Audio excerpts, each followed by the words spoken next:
Hello everyone, and welcome to Hill Street. Today's story is My Neighbors Have Disappeared by horror writer 1717. If you end up enjoying this story, please leave a like. And if you enjoy hearing stories from me, please subscribe and become a resident of Hill Street, and let me know how I'm doing in the comments. Now, let's get to this nightmare. I live in the suburbs on a block where everyone knows each other, and they're all friendly. Every morning when I drive to work, I see kids waiting for the bus. In the afternoon, when I come home, I wave at dads out washing the cars, teenagers mowing, you know, the usual stuff you'd see on a suburban street. Last week, I noticed a lack of activity from my neighbors 2 doors down. They have 3 kids, and someone is always outside doing something. Not seeing any of them in the yard felt wrong. I've lived here for 2 years, and I can't remember more than a handful of good weather days that someone from that family wasn't outside. I chalked it up to happenstance. Maybe they were busy or took a day trip. It could happen, I told the suspicious voice in my head.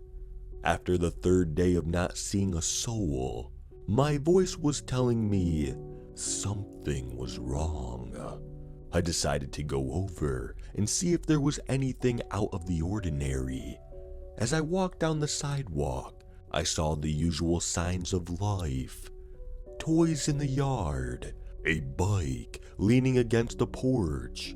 Everything seemed normal, and then I noticed it. The lawnmower was sitting in the middle of the half-mowed yard. It was stopped right in the middle of a row, as if whoever was mowing had something more important come up. I stared at the mower as if it would give me the answer to what had happened. It didn't. I slowly approached the porch of the partially mowed house. I hesitated for a moment before gathering the courage to knock. My knuckles on the door seemed to be unnaturally loud. It was then I realized that there were no animal sounds either. I know for a fact that this family had a pet dog, and yet my approach and even my knock had not garnered a single bark. The hairs on the back of my neck stood at attention as I knocked again. There was no answer. I leaned over and peeked into the window.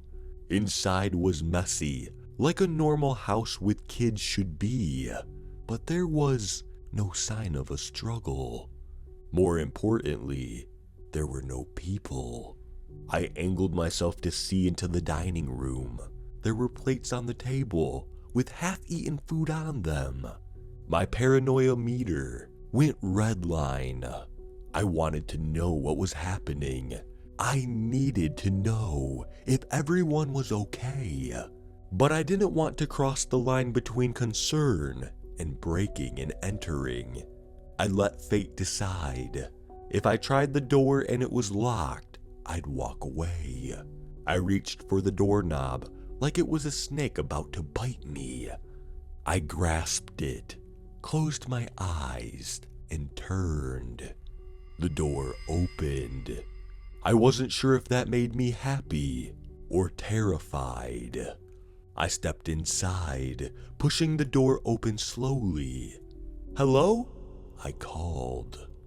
No one answered back.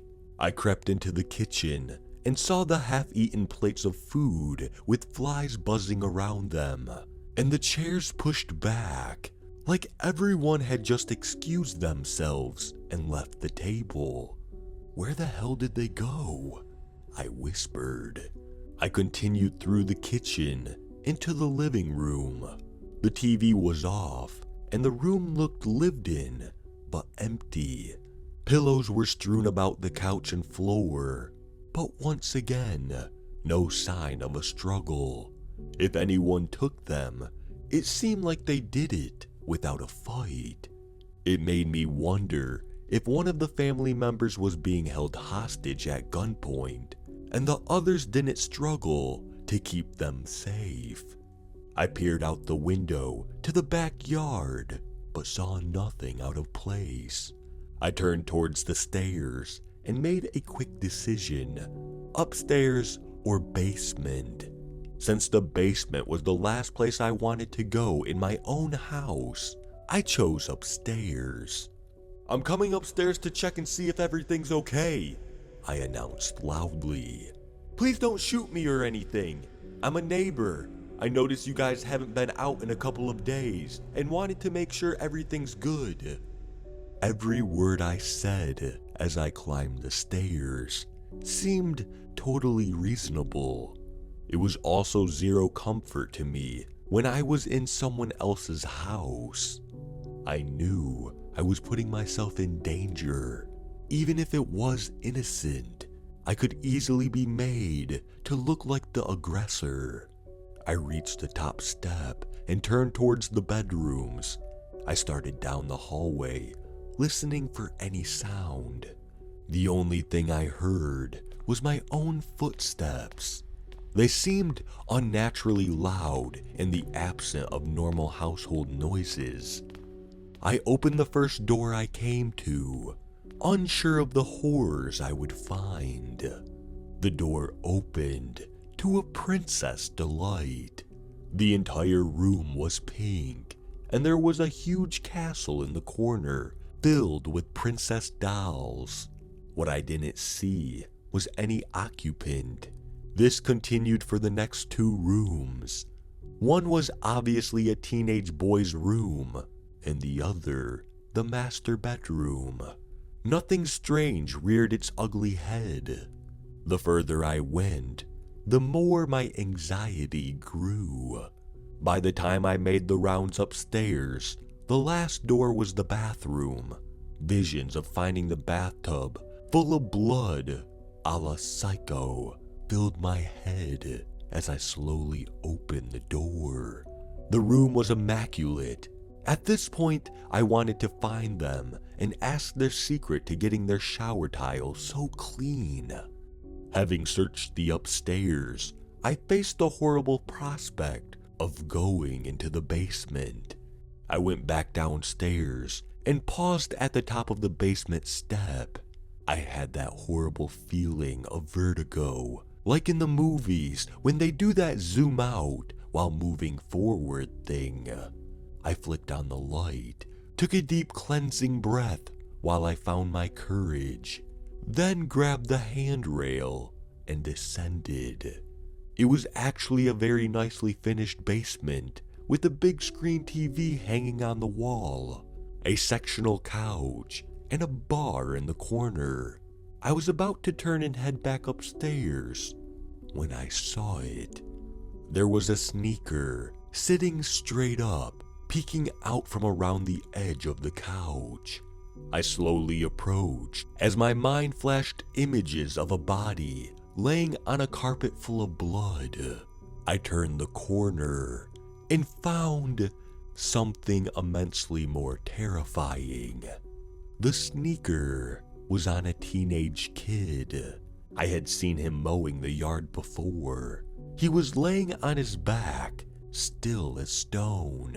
There was no blood anywhere around him, but he wasn't moving, and his eyes were wide open. Laying on the floor with him were 4 other bodies, his family. They were each laying straight out, their heads touching. It was like they formed a human star. I leaned down and felt the teenager for a pulse, but there was none. I moved to the next body and felt for a pulse. The little girl, maybe 8 years old, also had no pulse, and her eyes were wide open, staring at the ceiling. Or should I say through the ceiling? She also had no visible wound and no blood near her.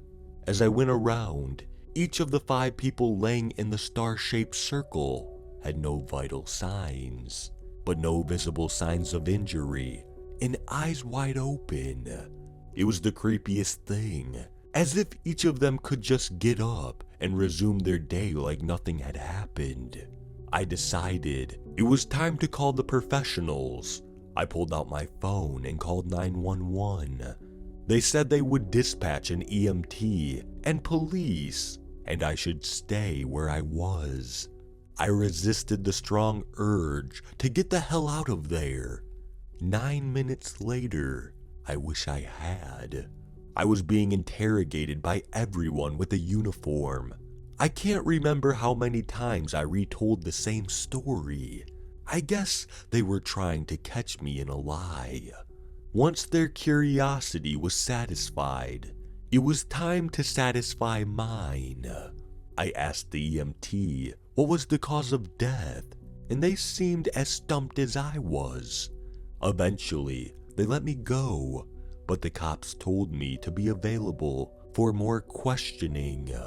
Translation, we're not 100% sure you didn't do it, so don't run away in case we have to arrest you. I walked home and tried to get some rest, but those wide open dead eyes haunted me. I picked up a paper the next day on my way to work.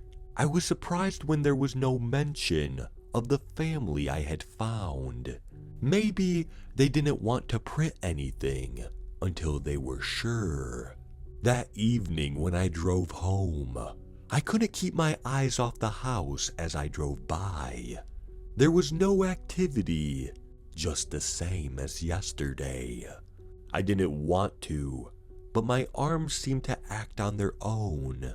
I pulled over and parked in front of the house, next to the one from yesterday. There was a police car in front of the house and yellow tape up all through the yard. I approached the car and a cop got out. "You're the guy from yesterday that reported the incident." "Yeah? What are you doing back here?" "I haven't seen my other neighbors out today either. Did anyone check on them?" "I'm not sure." "Do you want to go check?" He looked at the house and hesitated. "I'm supposed to be watching this one." "Why?" "I can't really say. They're still not sure what caused the deaths, are they?" "I can't say." "Okay, I'll tell you what. I'm going over to the neighbor's house and making sure they're okay. You can follow along, or you can sit here." "You forgot the other option." "What's that?" "I could arrest you for breaking and entering." I thought about it for a moment. "You could, but that would mean you'd have to leave your car." With that, I turned and headed to the neighbor's house. When I reached the porch, I looked back and saw the officer staring at me, grim-faced and slowly shaking his head. I knocked on the door and got no response. I turned the knob and the door opened. I was about to step inside when a hand grabbed my shoulder. I felt like I jumped 10 feet in the air. "Don't do that!" I hissed at him. "What the hell do you think you're doing?" the cop said. "I'm checking on my neighbors." "You can't. It's breaking and entering." "No, it's only entering." "Stop." I rounded on him. "Did anyone check to see if they were okay?" "Well, no." "Has anyone seen them during all the comings and goings?" "I don't think so." "Okay then, I'm going to check on my neighbors." I turned back to the house and knocked on the door. After several more knocks, there had been no answer. I reached for the knob and turned it. The door was unlocked and opened. I stepped inside and looked around. "Hello?" I called. "Is anyone here?" Silence answered back. I strained my ears, listening for anything that might indicate someone was home. All I could hear was the ticking of a large grandfather clock that stood in the main hallway. Maybe they went to the store. a voice said in my ear. I freaked out, nearly having a heart attack, and did a comic little dance, turning around and finding the cop standing there. "Stop doing that," I said, trying to get my heart out of my throat. "Doing what?" "Sneaking up on me." "I wasn't sneaking." I took some deep breaths and got my heart rate back close to normal before proceeding. I headed towards the kitchen, having a good idea of what I'd find, but hoping I wouldn't. When I got there, sure enough, there was half-eaten food on the table. It looked like they had suddenly got up in the middle of a meal, just like the others. I said, "The neighbors? They left right in the middle of a meal too. Why?" "No idea." I turned and saw the basement door looming large in front of me. I had the sinking suspicion that I wouldn't find anyone upstairs, so I went straight for the basement. The cop grabbed my arm. "Don't you want to check upstairs?" he said.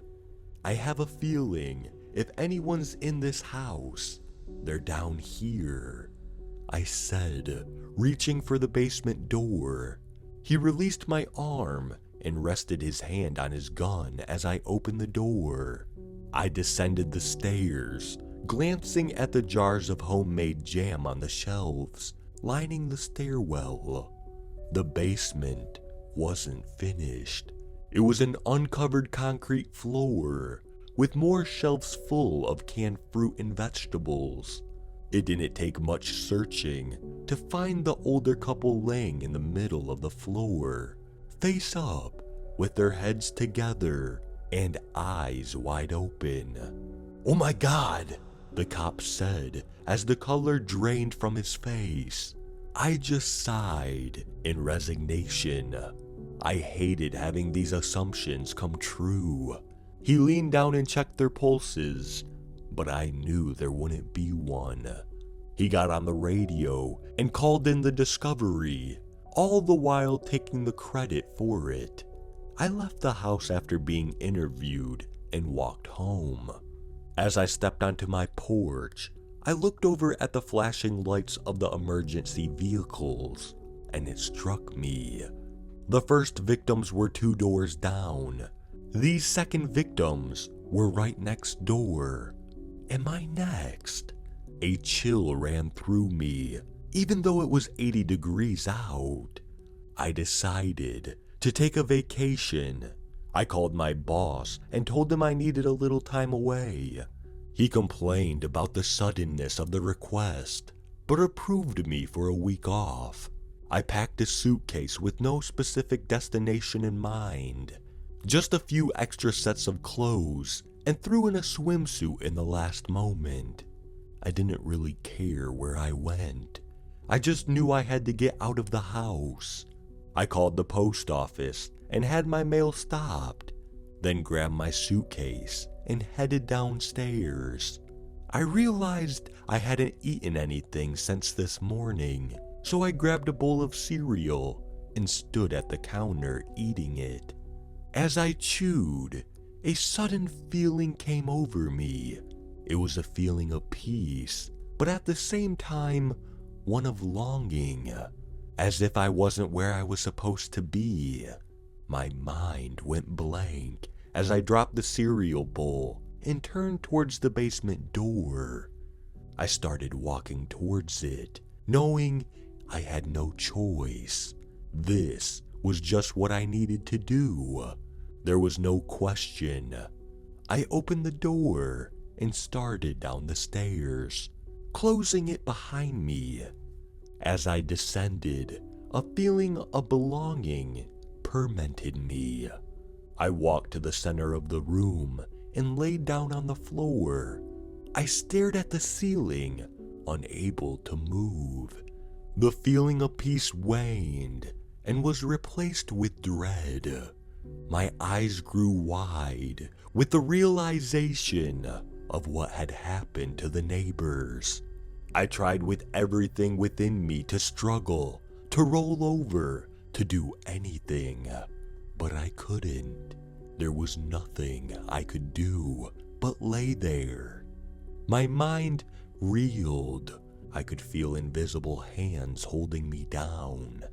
I felt a rush like water was pouring through me and heard a roar like an incredible wind. I knew my soul was being sucked out of my body. I heard a sinister chuckle as I futilely fought against the inevitable. The smell of sulfur assaulted my nose. I was falling, clinging at the air, trying everything I could to save myself. There was nothing I could do. I was completely helpless. And then I felt other hands grabbing me and pulling me up. The chuckle and the rushing ceased. I could feel the air around me charged with anger. There was a mighty struggle and then a pop. I felt weightless, like I was a cork that had been shot out of a champagne bottle. I landed on the floor with a painful thud.